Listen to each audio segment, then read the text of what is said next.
করে আসলে খুব বেশিটা ফায়দা নেই। আচ্ছা, মার্কো পোলো লিখেছেন? আচ্ছা, তারপর লেখেন রোজি, ROSIE, হ্যাঁ, স্পেলিংটা হচ্ছে ROSIE, হ্যাঁ, লিখেছেন রোজি? আচ্ছা,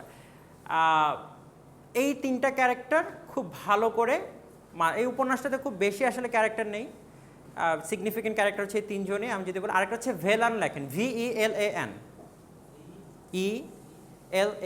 লিখেছেন ভেলান? আচ্ছা, এতটুকু লিখলেই হবে। এখন আসেন, আমি আর খুব বেশি ক্যারেক্টার আপনার যাওয়া দরকার নেই আপনাকে। এই নোভেলটা হচ্ছে খুব চমৎকার একটা নোভেল। ইজ সামথিং লাইক যে আপনার ট্রান্সফরমেশন, হিউম্যান বিংয়ের ট্রান্সফরমেশনগুলো আসলে কিভাবে হয় এটা আমরা দেখবো আর কি। এখন আসেন যে আপনারা এই নোভেলটার সাথে, দ্য গাইডের সাথে আপনারা আরেকটা নোভেল পড়বেন, the financial expert. The financial expert সম্ভবত আপনারা আর.কে নারায়ণের একটা গল্প পড়েছিলেন, আমি জানি না আপনাদের সময় ছিল কি না। এই গল্পটা হচ্ছে কি আগে ইংলিশের ইয়েতে ইউজ করা হতো টেক্সট হিসেবে, ছোট্ট একটা হিসেবে, দ্য ফাইন্যান্সিয়াল এক্সপার্ট। জানি না আপনারা পড়ছেন, the financial expert by RK Narayan, এটা পড়বেন।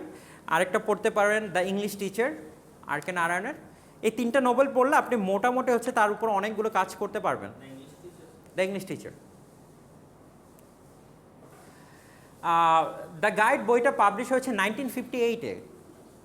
তার মানে আপনি বুঝতে পারছেন যে একদম পুরো দ্য পিক আওয়ার, মানে পোস্টমডার্নিজমের শুরুর দিকেই এই আমাদের নোবেলটা হচ্ছে প্রকাশিত হয়েছে। তার মানে হচ্ছে কি যে আমরা এই জায়গাটার ভেতরে পোস্টমডার্নিজমের অনেকগুলো এলিমেন্টস আমরা খুঁজে পাবো।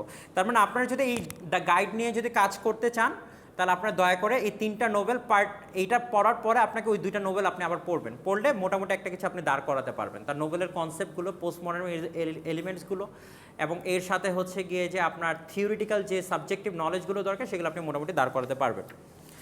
এখন আসেন, আমি বইটা কেনাটা আসলে খুবই জরুরি, কারণ আমি আপনাকে এটা বই ছাড়া পড়াতে পারবো না। আর আপনি যদি মনে করেন বই ছাড়া পড়তে পারবেন, সেটা আপনার ইচ্ছা, কারণ আমরা তো চাচ্ছি যে এখান থেকে আমরা টপিক বের করতে হবে, রাইট? আচ্ছা, পোস্ট মডার্নিজমের আরেকটা এলিমেন্টস আছে, আমি যেটা একদম ভুলে যাব, যাক মনে পড়লো, ফ্ল্যাশব্যাক। কি হবে সেটা? Flashback. It's a compare and contrast between your present, past and the future. সব কিছু কিসে হয়? ফ্ল্যাশব্যাক দিয়ে শুরু হবে। দেখবেন যে পুরো গল্পটাই, উপন্যাসটা শুরু হচ্ছে ফ্ল্যাশব্যাক দিয়ে। কি দিয়ে? ফ্ল্যাশব্যাক। মানে আপনি হঠাৎ করে হচ্ছে কি একটা ঘটনা আপনি মনে করছেন, সে ফ্ল্যাশব্যাক। পোস্ট মডার্নিজম এটা হচ্ছে একটা এলিমেন্টস। পোস্ট মডার্নিজম ম্যাক্সিমাম গল্পগুলো হচ্ছে দেখবেন যে আপনি খালি হচ্ছে কি যে আপনি বর্তমানে আছেন কিন্তু আপনি সবসময় অতীত নিয়ে পড়ে থাকেন। এটা হচ্ছে পোস্ট মডার্নিস্ট মানুষের আরেকটা সীমাবদ্ধতা। তিনি বর্তমানে আছেন কিন্তু তিনি কি নিয়ে পড়ে থাকেন? অতীত নিয়ে খুব তীব্রভাবে তার ভিতর ব্যঞ্জনা সৃষ্টি হয়। তিনি খুব সবসময় অতীত চারিত করেন সবসময়। এটা হচ্ছে পোস্ট মডার্ন হিউম্যান বিংসের আরেকটা ক্যারেক্টারিস্টিক্স। সো আমরা চ্যাপ্টার 1 যখন শুরু করব, দেখেন এখানে হচ্ছে, মনে রেখেন আমাদের মেন ক্যারেক্টারটাকে রাজু। সো রাজুর প্রত্যেকটা ডায়লগ, প্রত্যেকটা কিছু আপনাকে খুব ভালোভাবে সিগনিফাই করতে হবে। এটাকে বলা হয়, রাজুর যে পুরো ক্যারেক্টারকে দেখবো আমরা, চরিত্রটাকে দেখবো, ইট গোজ থ্রু, এটা এরকম কেন? আচ্ছা, রাজুর যে পুরো, হ্যাঁ, post modernism, the meaning is not identified. কেন এরকম হয়েছে? আপনি আরেকটা জিনিস ভালো কথা মনে করেছেন, আপনারা যদি দেখবেন যে চিত্রকল্পতে যদি দেখবেন, মানে you don't know actually what does it, আপনি বুঝতে না, মডার্ন না, এটাকে বলা হচ্ছে সুরিরিয়ালিজম। আচ্ছা, এটা মানে কি? এটা মানে সুরিয়ালিজম মানে হচ্ছে কি বিমূর্ত ছবি।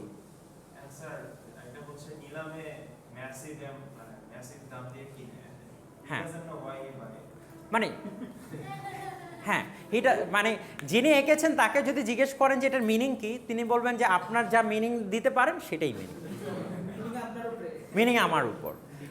আপনি হচ্ছে এই যে সুরিয়ালিজম, অর্থাৎ হচ্ছে কি বিমূর্ত বলা হয়। সুরিয়ালিজমের বাংলা কি? বিমূর্ত। অর্থাৎ আপনি কোনো মূর্তমান কোনো কিছু এটাকে দাঁড় করাতে পারছেন না, ফিজিক্যাল কোনো সাবস্টেন্স নেই এটার।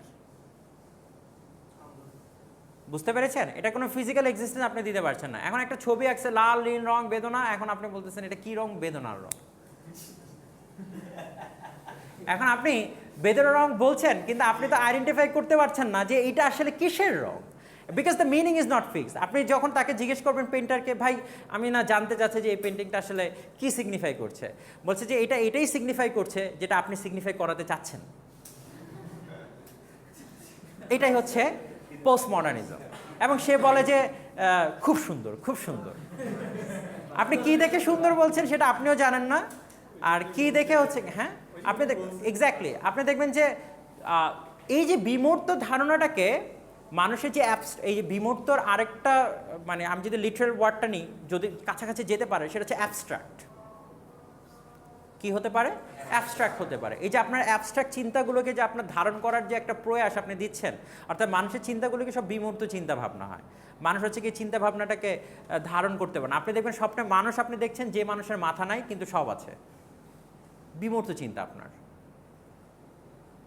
আপনি দেখবেন যে স্বপ্নে দেখছেন মানুষ হেঁটে যাচ্ছে, হ্যাঁ, কিন্তু আপনি দেখবেন যে মানুষগুলো হেঁটে যাচ্ছে, এখন আপনি দেখেন না পোস্ট মডার্নিজমে আপনি দেখবেন যে মানুষ যে ক্যারেক্টারগুলো আপনি জম্বি টাইপের যে নিয়ে এলিমেন্টসগুলো নিয়ে আসছে, সো জম্বিকে আদৌ এক্সিস্ট করে কিনা, জম্বিকে আদৌ মানুষ আমাদের সোসাইটিতে কোনো না কোনোভাবে কি এই জম্বির কি কোনো প্রচলন ছিল কোনো, এটা হচ্ছে কি মানুষের একটা বিমূর্ত চিন্তা। এই চিন্তাটাকে সে রূপায়িত করার জন্য তিনি হচ্ছেন কি জম্বি টাইপের কনসেপ্টগুলো নিয়ে আসেন যে এরকমও হতে পারে। বুঝতে পেরেছেন? আপনি ধরেন আজ থেকে আপনার কাকাকে জিজ্ঞেস করতে পারেন অথবা আপনার বাবাকে জিজ্ঞেস করবেন ভূতের ছবি বলতে তারা কি বুঝতো। ভূতের ছবি বলতে তারা বুঝতো কবর থেকে ভূত উঠে যাচ্ছে ওইটা। এখনকার জম্বি হচ্ছে সায়েন্স স্টাডি করে। এখনকার জম্বি হচ্ছে গিয়ে যিনি ল্যাব আসলে তিনিই আসলে জম্বি, আপনি কেউ বুঝবেন না। হ্যাঁ, মানে আপনি বুঝতে পারছেন না, বিকজ ওয়াই, ওই যে বললাম পোস্ট মডার্নিজম, আপনি কোনো কিছুকে মানে ডিফাইন করার মতো আপনার ক্ষমতা নাই, এবং no defining is the final define, no definition is the final definition. Final বলে কিছু নাই। এটা হচ্ছে পোস্ট মডার্নিজম। আশা করি আপনারা আরও কিছু পড়বেন, মানে আরও আপনাকে জানতে হবে, আপনি এটা নিয়ে আরও গবেষণা করবেন, এবং এইটা হচ্ছে কি আপনার প্রধান কাজ হবে যে আমরা হচ্ছে প্রধান যে কাজটা আপনাকে দিব হাতে খড়ির, সেটা হচ্ছে finding out the post modern elements in the নোভেলা the guide. এটা হচ্ছে আপনার একটা হোমওয়ার্ক, আমি জিজ্ঞেস করব finding out the post modern elements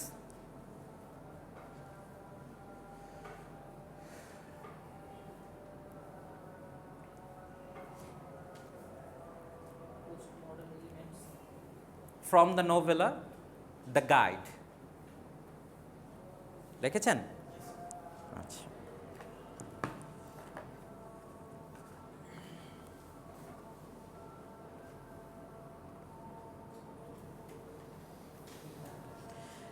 আমরা আচ্ছা, সো নেক্সট ক্লাসে আপনারা হচ্ছে কি যে কারা যাদের বই নেই দয়া করে বই কিনে নিয়ে এসেন, নাহলে বই কিনে নিয়ে আসলে আমার পক্ষে সম্ভব না আপনাকে। আর যদি বই নাও থাকে, আপনি যদি চান যে এটা খুবই পাতলা একটা বই, আমার মনে হয় প্রিন্ট আউটও করে নিয়ে আসতে পারেন, পিডিএফও পাওয়া যায় ইন্টারনেটে, বাট আপনার লাগবে। বাট যেহেতু আমরা হচ্ছে গিয়ে বলছি যে এখান থেকে আমরা পয়েন্টসগুলো আইডেন্টিফাই করবো, সো যদি সিমিলার বই হয় আমার জন্য একটু সুবিধা হবে আপনাকে হেল্প করার জন্য। আর